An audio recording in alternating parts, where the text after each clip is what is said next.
My name is Ignatius Snip, and I'm the graduate advisor for the MA program in Speech, Language, and Hearing Sciences with a concentration in speech-language pathology at San Diego State University.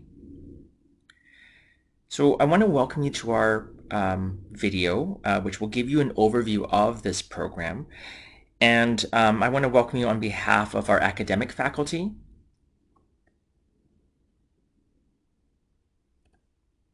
and our clinical faculty.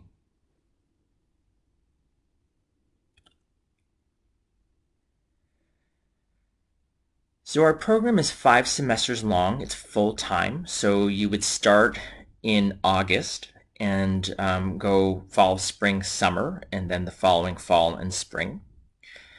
At the end of the program, you'll be eligible for your Certificate of Clinical Competence from ASHA, the state licensure from California, and the Speech Language Pathology Services credential for in order for you to teach in the public schools from the CTC.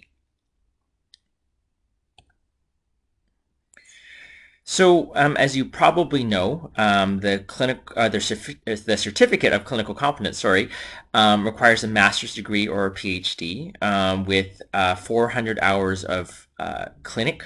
So this is typically 375 hours of direct client contact, plus 25 hours of observation, with competencies and knowledge and skills in the following 9 areas. And so the idea is that with this certificate, with your C's, as we call them, it demonstrates to employers and to the public that you have skills to work with diverse populations with communication disorders across the lifespan. So typically as part of the program, you'll complete the praxis exam and complete a clinical fellowship year where you're getting 25% supervision in the first year of your career.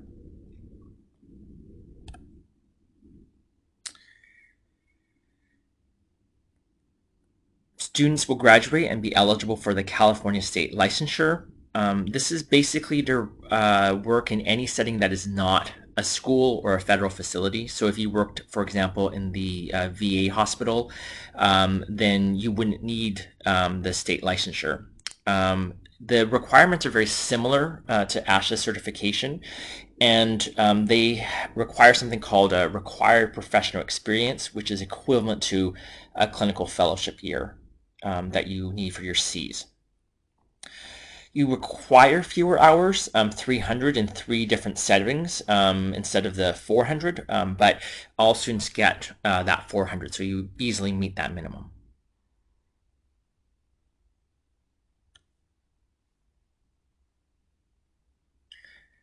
You're also eligible to apply for the California Teaching Credential in Speech and Language Pathology, and this is required for those of you who want to work in a school setting in California after you graduate.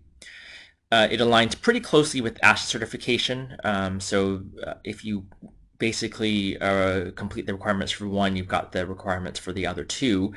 So including a master's degree, and then there's some specific requirements that you have to do as part of your student teaching rotation, but we make sure that all students get that when they spend a semester in the public schools.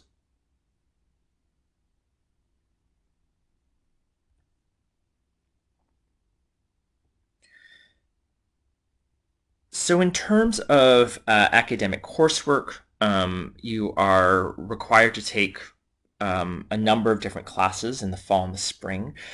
So you're doing things like research methods and aphasia and phonology, child language and diagnostics in that first semester. And then in your second semester, you'd be taking oral rehab, motor speech, brain injury, and the second course sequence or second course in our child language sequence, as well as bilingualism for adults if you are in one of our bilingual specialization programs, which I'll talk about later.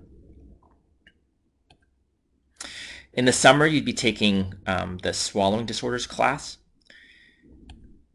And then in your second year, while you're also doing your externships, you'd be taking some courses, including some advanced research methods, voice, cleft palate, and fluency, bilingualism in children, if that's what you opt to do. In the spring, you'd be taking AAC, and for those students who are not in the bilingual program but choose to take the bilingualism elective in adults rather than children, they can do it in this spring.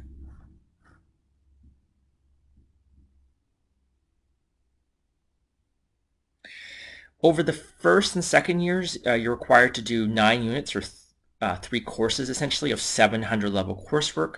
This is advanced graduate training in a specific area. You have to take at least one seminar, and we offer a number of different seminars that vary a little bit from year to year, including adult language, child language, and bilingualism, multilingualism. And then you can either do 6 units of what we call research practicum, where you're working with a professor and getting a research project completed to delve a little bit more deeply into a specific area, or you can take 6 additional units of seminar, so you can take 2 other seminars.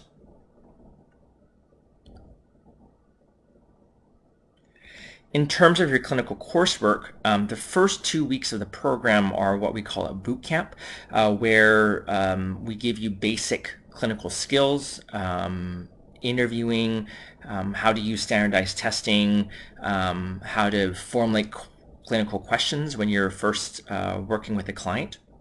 So that's the first 2 weeks of the program. And then you start to do our on-campus clinical experiences for the next 3 semesters, so during the fall, the spring, and the summer. So typically each of these semesters will include 2 clients for intervention, and so you'll definitely do a semester with children, a semester with adults, and then that third semester could be one of our specialty clinics. For example, we run an accent clinic, accent modification clinic in the fall and the spring, and then sometimes in the summers we run some different models, different I don't know how to else say it, but different specialty clinics is probably the best way to say it. Is so we in the past we've done ones where we worked on motor speech disorders in children with cerebral palsy. We've done early intervention, parent-toddler training groups, that type of thing. You can also choose for your third semester to be a repeat. If you really want another child experience before you go off on your externship, we can certainly arrange that as well. You would also have the opportunity to do a diagnostic experience each semester, and that can be in our clinic where you're doing a diagnostic assessment on children or adults. We also run an early intervention screening program for children between the ages of birth to 3 at the San Diego Regional Center. In your second year, you are doing your externships in the community. So these are typically 4 to 5 days a week in a specific community agency. You have 1 semester with adults, and that can be an acute care, rehab, military hospital, skilled nursing facilities, or a community reentry program for people with brain injury. And 1 semester with the public schools. So that can be preschool, elementary, middle, or high school. For those of you who are confident that you want a career in the public schools, what we can do is we can actually make your adult placement a high school placement. And I think this is sort of a nice advantage. So for example, maybe you do high school as your adult placement in the fall.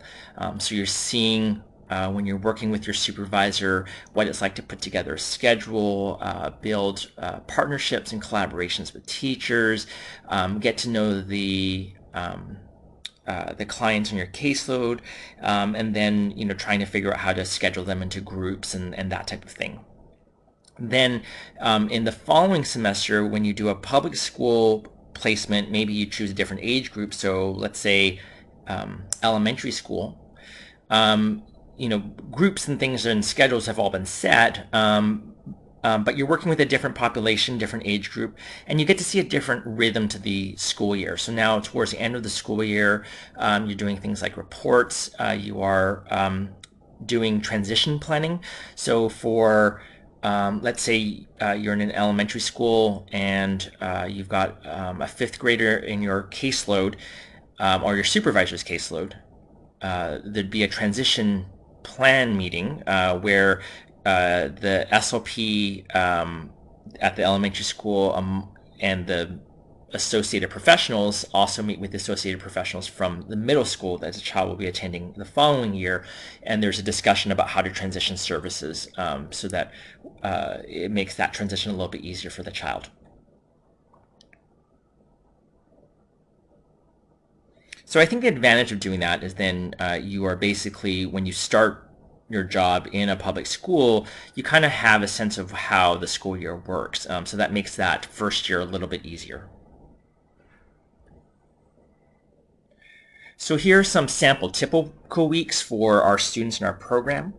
In this sample schedule, this student has class on Monday afternoons and Wednesday afternoons, as well as Tuesday and Thursday mornings. And then she has clinic in the afternoons on Tuesdays and Thursdays, and diagnostics on a Friday morning.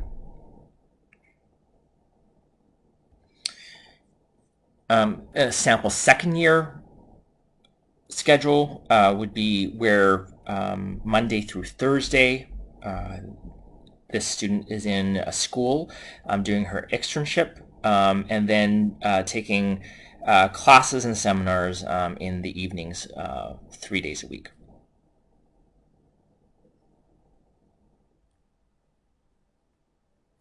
One of the big strengths of our program is our emphasis on working with individuals from culturally and linguistically diverse populations. So we have a number of ways we do this. So one of the things I think we do a good job of is we make sure all of our students have a good grounding in working with this population with various disorders. For students who are proficient in a second language, we have 2 bilingual programs. We have a bilingual certificate for people who are proficient in Spanish. So you would pass the CSET exam, which is the California Subject Examination for Teachers in Spanish. You specifically take subtest 3. You would get additional coursework in bilingualism as part of your program. And because of where we are and the supervisors that we have in our clinic and in the community, we can get you 100 clinical hours with Spanish-English bilingual clients. For students who are proficient in a language other than Spanish, you would also need to pass a proficiency test using the CSET, and you would get that same additional coursework in bilingualism. What we can't guarantee are those clinical hours with that specific language because we would, it's hard to find a supervisor who is proficient in that second language that you're proficient in and that has the client base to provide, a minimum number of hours. We certainly try to do that if we can, but that's can be pretty difficult sometimes depending on the language. Our bilingual program coordinator is Dr. Henrika Blumenfeld, and she can be reached at this email address.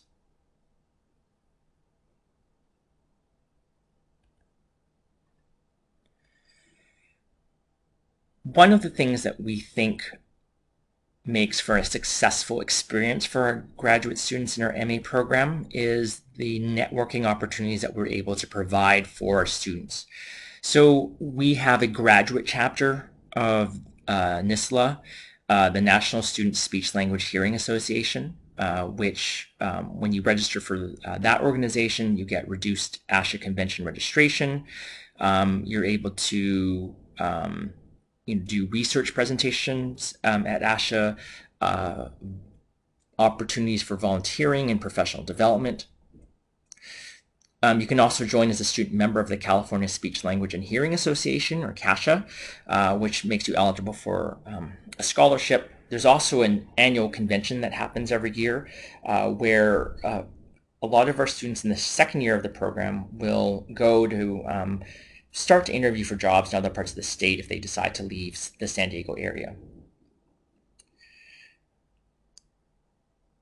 And we also are building a robust alumni network. We have a lot of alum who are really passionate about our program and excited about our program, and really are, seeking the opportunity to be able to network and mentor our students. We're definitely trying to help students reach the larger speech language pathology community beyond our own program. We also have a number of research opportunities for students as part of the MA program that you may elect to do. I think that's one of the strengths of our program, in that we are the only speech language pathology program that has a speech language and hearing PhD program. And all of our academic faculty in the speech language side have active research projects and labs. Many of us have received or do receive funding from federal agencies, including the National Institutes on Health and the National Science Foundation. And, we have a really great relationship. Our clinical faculty and our academic faculty are really passionate about connecting research to clinical practice and pushing evidence-based practice forward in the field. And so there are a number of different collaborations that we've done between the academic and clinical side, even though we don't really see them as two different sides. So one of the things that students can take advantage of as part of their electives is to do what we call a 795. This is a research practicum and can fulfill up to 6 units of your required 700 level coursework electives. So you get research experience in specific populations. You learn about new research in specific areas. Many students, but not all, will elect to do something like present at the state or the ASHA convention. And occasionally some of these become research papers as well. So your level of involvement is, can be as much as you want it to be. So we also have a thesis option for students who want to go that route. And many of our students will present some of that research that they've done in their research practicum at the SDSU Student Research Symposium that happens every year.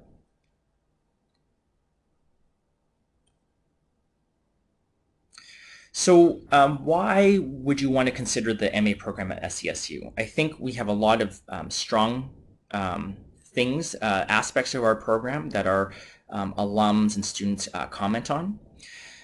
So we are highly ranked in the U.S. News and World Report.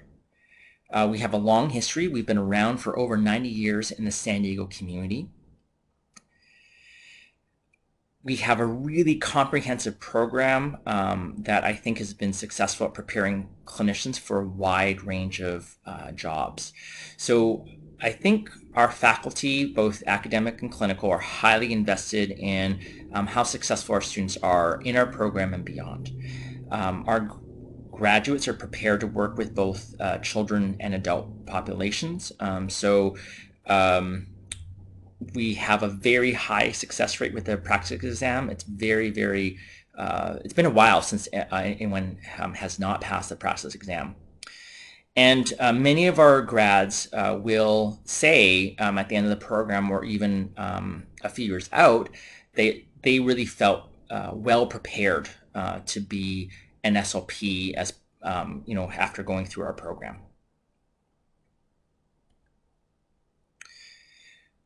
Research is another strength of our program, that we have a lot of active research programs going on.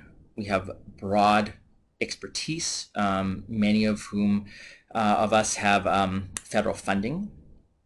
As I mentioned before, we are the only PhD program in speech, language, and hearing sciences in the state.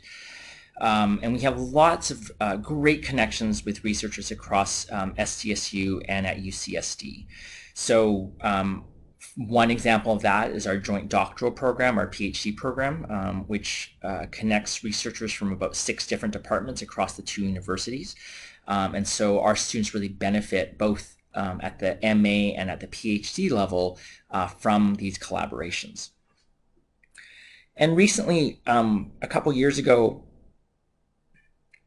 we started the SDSU Center for Clinical and Cognitive Neuroscience, which is a collaboration among many of the faculty in our school, as well as psychology, engineering, and beyond. And so that is a center that's focused on conducting research at the underlying neurocorrelates for cognition and for a lot of clinical questions.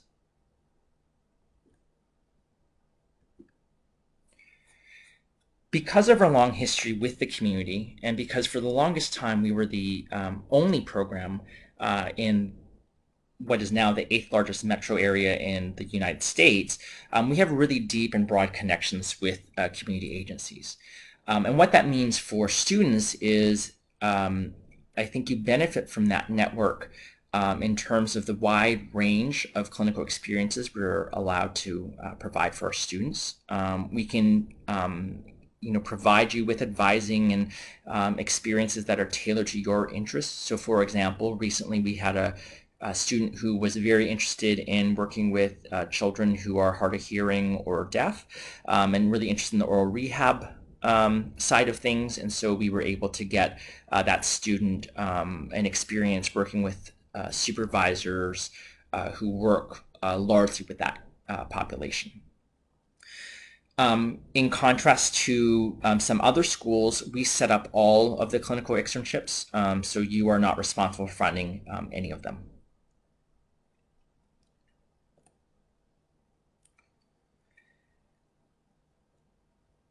So as part of that, we also have a really wide breadth of clinical experiences that are available to students. There's a wide range of clinical populations that we see both on our on-campus clinic as well as in our off-campus placements that are available to you. We have a lot of expertise and opportunities to work with individuals from culturally and linguistically diverse populations. We have really great clinical and research facilities. So our building is somewhat new to us. We moved there about 10 years ago, but it was essentially gutted and remodeled for our specifications. So we have research labs in the same building as our clinic. We have a digital video recording system in our clinic to help record sessions so you can go back and look at your own performance or to collect data. We have a really extensive AAC library and clinical materials available for therapy. And we have a lot of research labs that are using leading edge technology to investigate questions about speech and language disorders, including EEG, eye tracking, MRI, motion capture, among other things.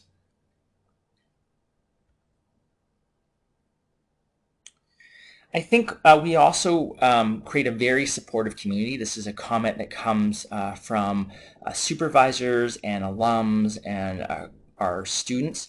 So I think one of the ways that we try to promote this is we have all of the students move through the program as a cohort. So that allows you to really connect with the other students in your class and come together as a group to start to begin that professional networking. The people that you're in your programs, in your MA program, will take jobs at other places, and so they can be your network to the wider community later on. We take great pride that all of our academic and clinical faculty are really supportive of students and really are motivated to see our students do well. We provide a lot of networking opportunities, as I mentioned before, especially with our extensive alumni network.